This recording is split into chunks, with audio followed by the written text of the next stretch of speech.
Hey, a few years ago, before my wife and I had kids, we moved into a small house. Um, it was a little, well, you'd probably call it a cottage. They're on a shared property, and then we rented it off our landlord, and they were just about 5 meters away from us. And we had this small house out the back of our property. We had a large lawn, and we had a veggie garden and a greenhouse. And each fortnight, we would take turns between us and the landlord of weeding this veggie garden, and making sure the lawns were mowed and that kind of thing. After a few months of doing this and reaping the benefits of this lovely veggie garden, I started to feel like whenever I weeded it, there always seemed to be more weeds, and I couldn't figure out why. Because whenever I weeded it, I made sure that every weed in the garden was gone. It wasn't until one day when I was out weeding with the landlord that I saw how he weeded the garden and figured out we both had different ways of doing it. He would get the fork or the spade and just turn it over, weeds included, go over it with a rake or a garden hoe, smooth it out, and if there are any weeds showing, he would pull them out. And of course, leaving all the other weeds hidden. In this series, Just 10, we're looking at the 10 Commandments and perhaps bringing them into this time, taking them out of what was written over 3,000 years ago, or around about then, to now. So tonight we're looking at holding to the truth. And if you received your In the Know online, you would see that I'm written down there as speaking on prospering with a clear conscience, or do not steal. I'd just like to tell you they lied. I'm indeed speaking on holding to the truth, or as it says in my Bible, that you shouldn't give false testimony or don't lie.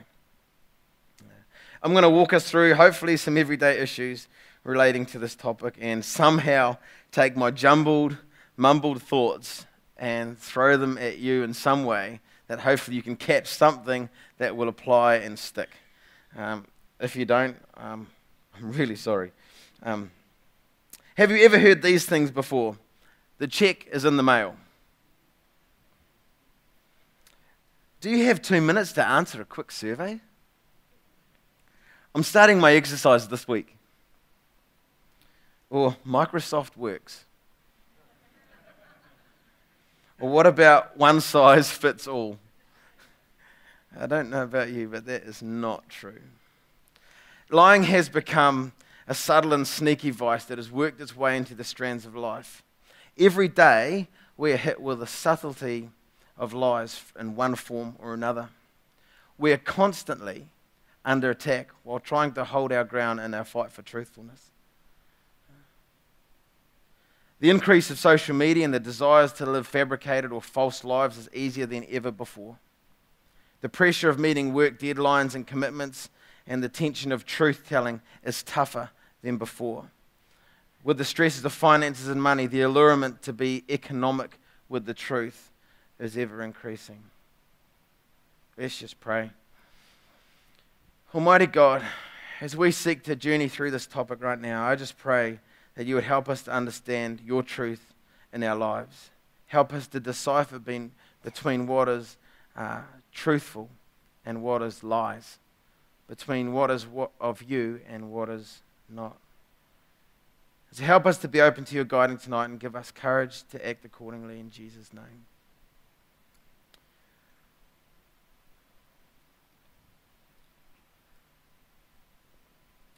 In 1992, a movie was released called A Few Good Men.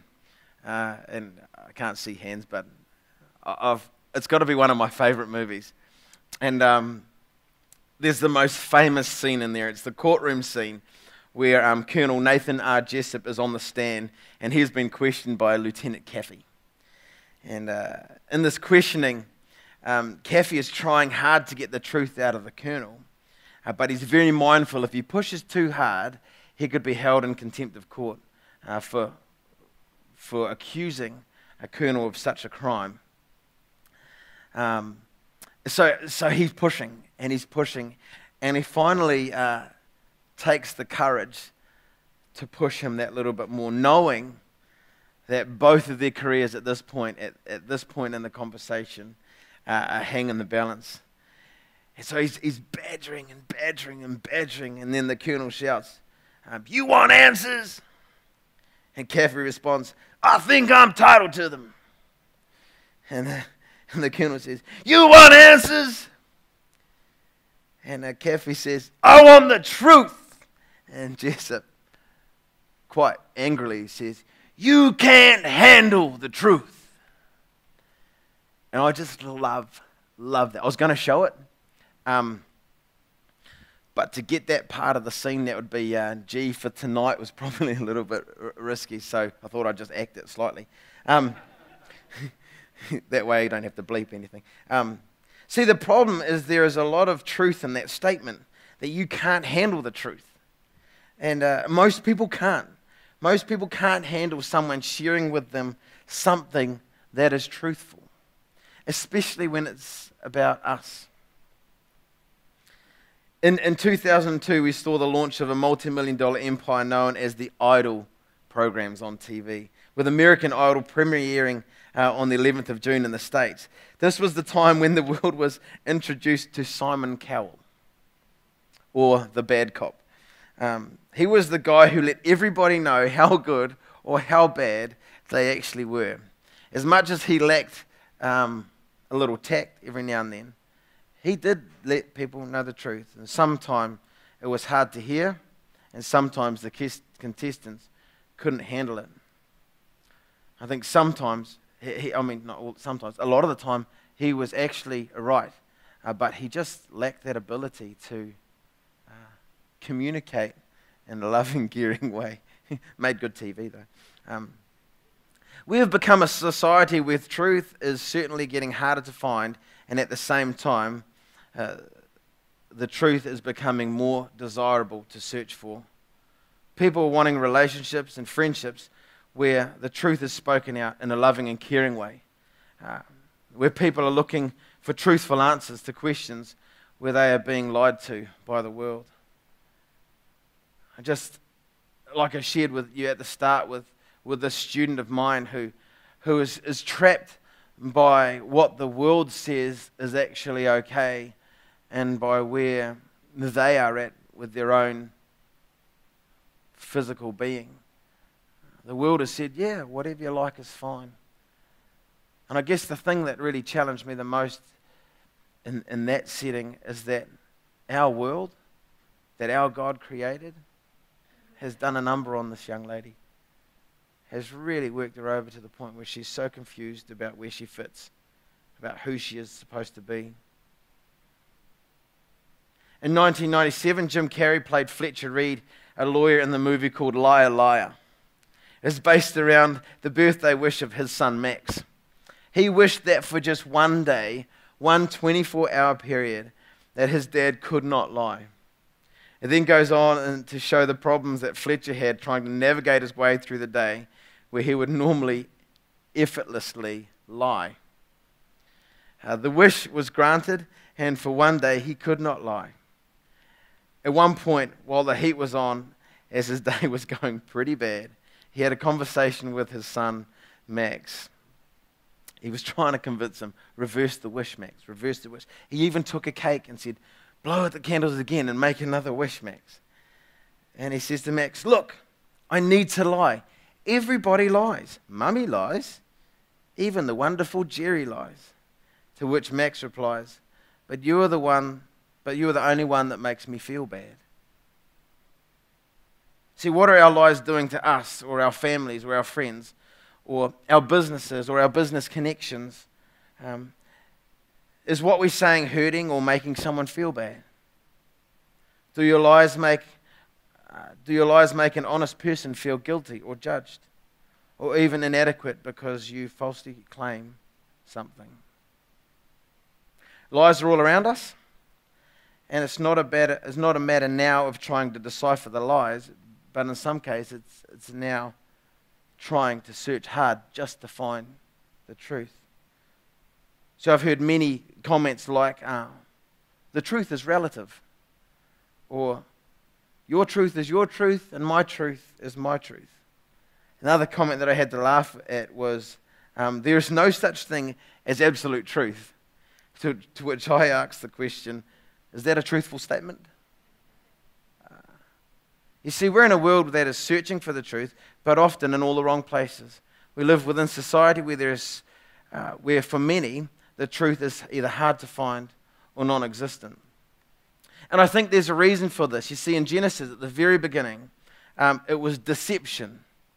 It was lies that caused Eve to stumble. It was the serpent who put that seed of doubt in the mind of Eve. He said to her, "Did God really say?" Then followed up again, "But did he say that? You won't surely die." And starts feeding her all these lies. That started, I believe, the root of lying. That was, I believe, the start, where the father of lies, the serpent, planted that in Eve. In the very next chapter, we read the story of Cain and Abel, where Cain is upset with Abel, so he takes him out into a walk into the wherevers and kills him. And then he's just, I guess, aimlessly walking around, and God says to him, "Hey, Cain, where is Abel?" And I just see the attitude in his answer. "I don't know. Am I my brother's keeper?" I was like, whoa. So that's another lie right from the start. What hope do we have when the first people on earth lie through the teeth to cover their butts? Further on in 2 Samuel, David found himself in an interesting moment when through deception, he managed to smash through a few commandments all in one go. A covetous thought followed by an adulterous act which Bathsheba fell pregnant to. He plotted to cover up his actions by getting Uriah to sleep with Bathsheba, who was his wife. That fell through twice. He then fabricated a story to have Uriah killed. So he then committed murder. Coveting, adultery, lies, and deception, murder. 4 out of 10. Well done, David. High achiever. You see, I think this is something that we struggle with because of our humanness. David, he was a hero in the Bible. Or he still is. There's so many things that he has done that we can hold testimony to. But he was also battling with some of the basics or the fundamentals, the 10 Commandments. What I've seen, and in most cases, lying, is that in the business of covering up, and lying is often sits hand in hand with another one of these top 10, another one of these 10 Commandments, like steal. You generally cover up that with a lie. Did you take that? No, it wasn't me. Murder. I'm not guilty. I didn't do it. Adultery. I've never had sexual relations with that woman in my life. Swearing or cursing God. I never said that. That's one that I'm dealing with on a daily basis with my students. Trying to get them to understand the language that they use. They don't even know. I had 3 boys sitting there having a conversation with each other. Each sentence that they shared started with the F word. And I said to them, "Did you hear what you've just said?" In my time at school, that wasn't a sentence starting word. Now it seems to be not only a starting word, but the second word, the 4th word, the 5th word, the 6th word, the 8th word, the close with. Yeah. Idols. Where did that come from? In most cases, a lie is used to cover up. See, there's a beauty product that a number of ladies use, and it's foundation. And I know a little bit about this, not a lot because I use it. I've seen it used. And to see the foundation, as you apply it, covers up imperfections, or it covers up the things that you perhaps want to hide, or you don't want it to be seen. Sometimes it's put on so well that sometimes it's put on so well that the person who's applied it, when they take it off, they're almost unrecognizable. Who are you? I've not seen you before. I'm your wife.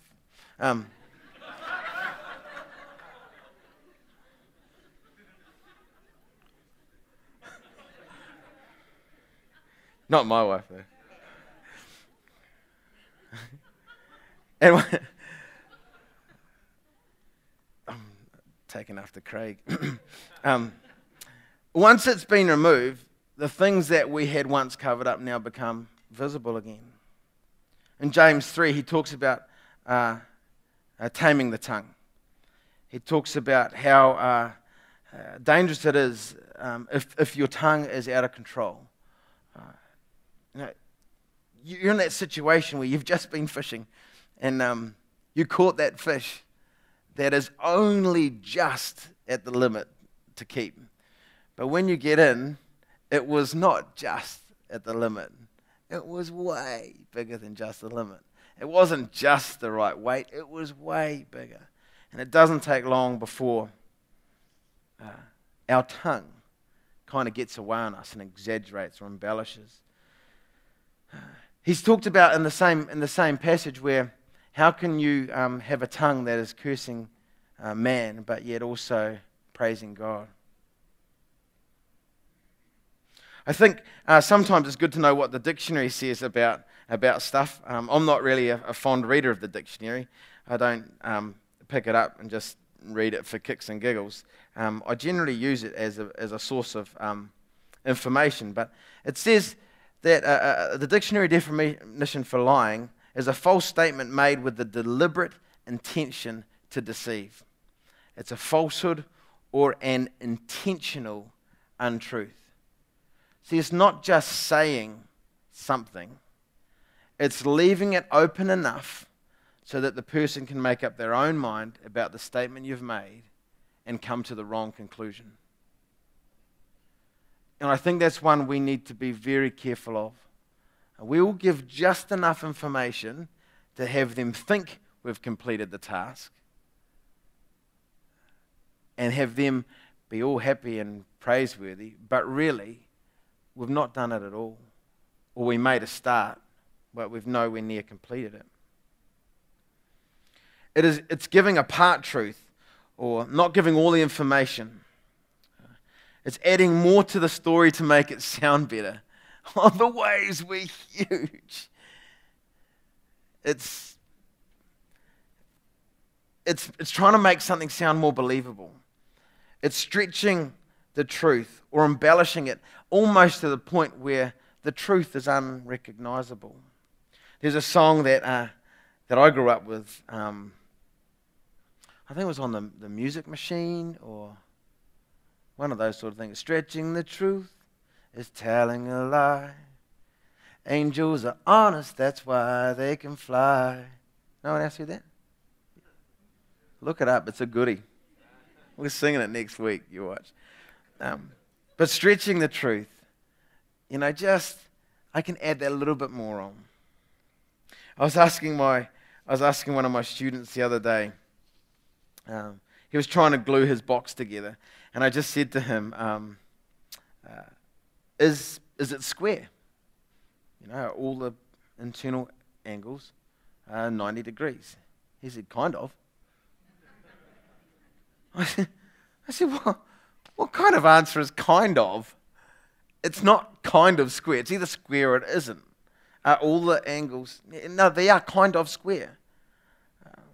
You see, I think we're now living in a PC world where we can't even speak something for what it is, with fear of being wrong or interpreted wrong or whatever. So if 3 out of 4 corners of his box are square but the other one isn't, then his box isn't square. I said to him, it's not square. It's kind of square. That's like saying, I'm kind of alive. Well, that's probably actually, it could be kind of alive, but, it's kind of. Kind of is not.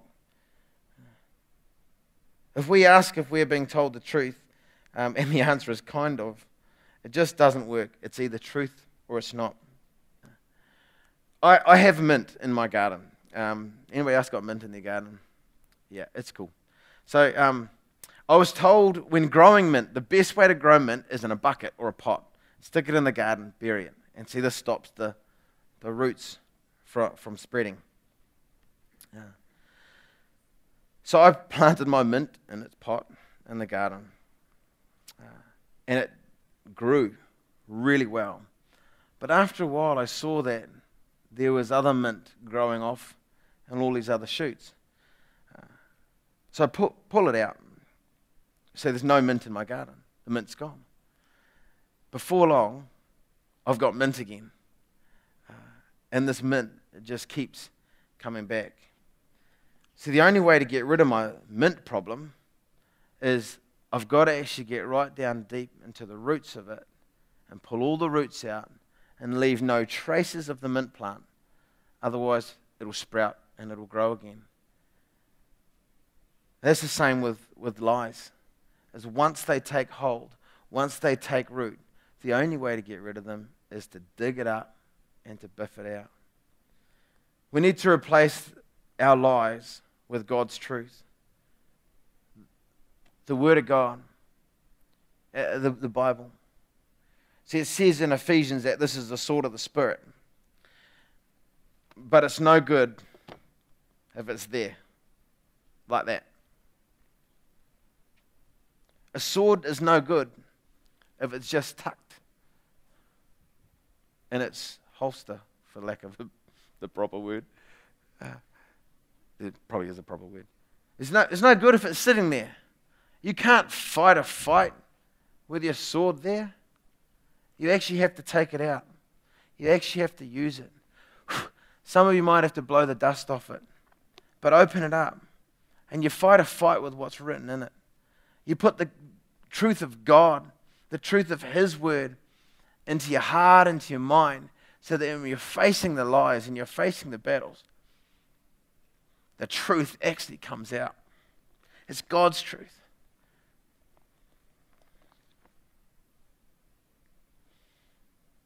In John 14:6, Jesus says, I am the way, the truth, and the life, and no one comes.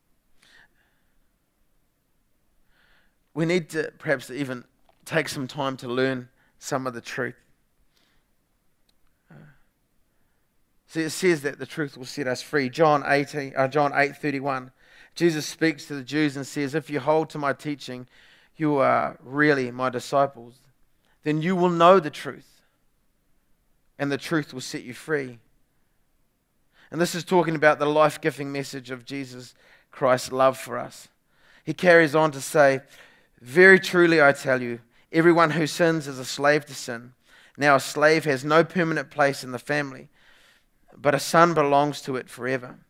So if the son and of self-control, Jeremiah 29, for I know the plans I have for you, declares the Lord. Can we get a whiteboard on? Why is that we know that we say? And I mean, simply, I could probably sum it up right at the start and just say, I could have said, don't lie. Could have closed in prayer, gone home. There's more. There's more than that. There's also the lies that we have been fed. There's the lies that from, thanks, Grace. For one reason or another, we have managed to, I guess, take on board, and I'm going to get my teach on in a minute. So, and sometimes we hold on to get told to us. I think there's one that a lot of people deal with. I say a lot of people, a few people. I'm going to use a different colour because, that's awesome. We get told some of the stuff. Hey, you're fat. There's a wonder why we have an eating disorder problem. What other ones do we get told? Stupid.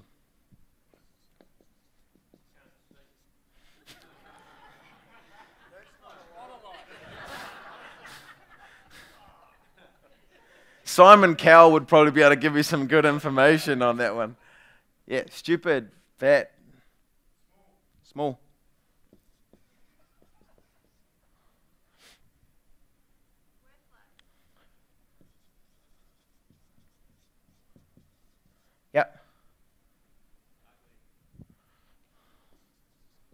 That's why the lights are off.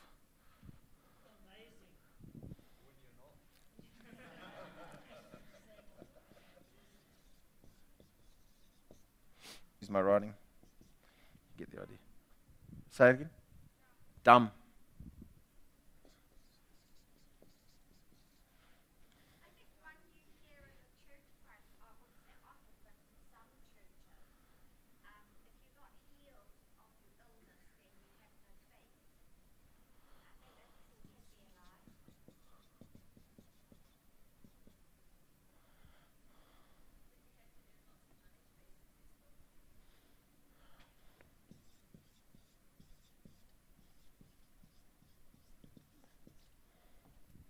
Yeah.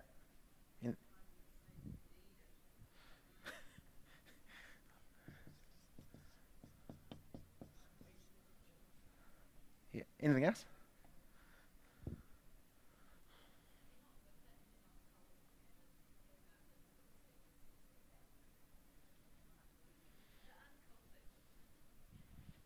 Yeah, we'll go with uncool.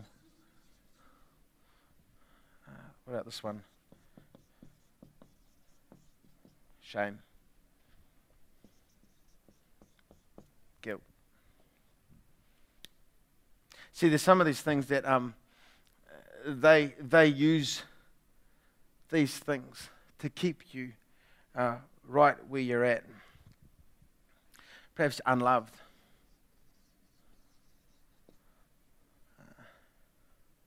Perhaps you've been told this, that you're a gossip. But because it's there right in front of you, you take it as the truth.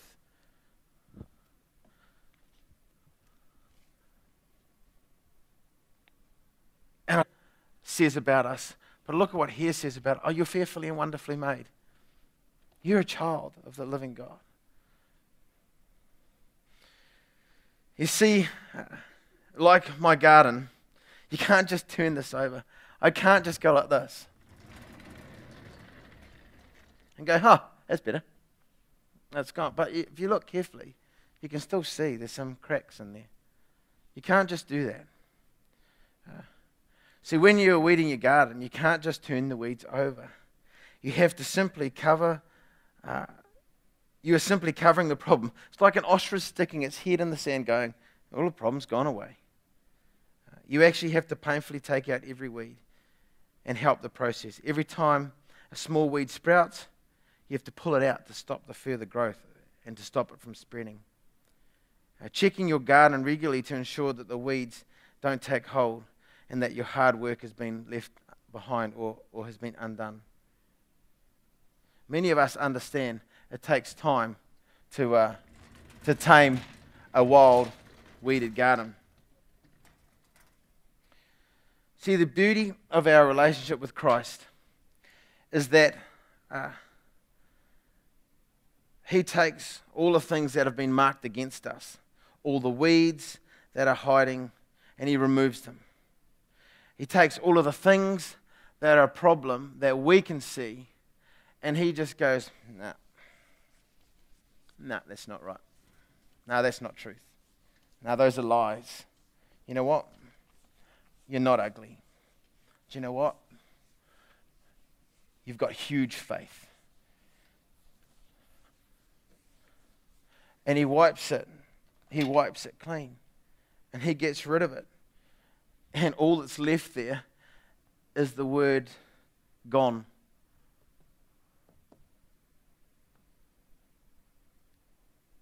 See, if you've never had an opportunity to know God's truth or to understand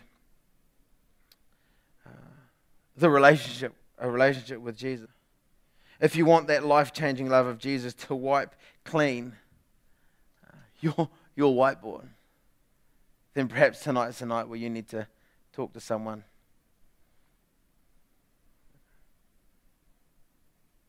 I'll just invite the music team to come out.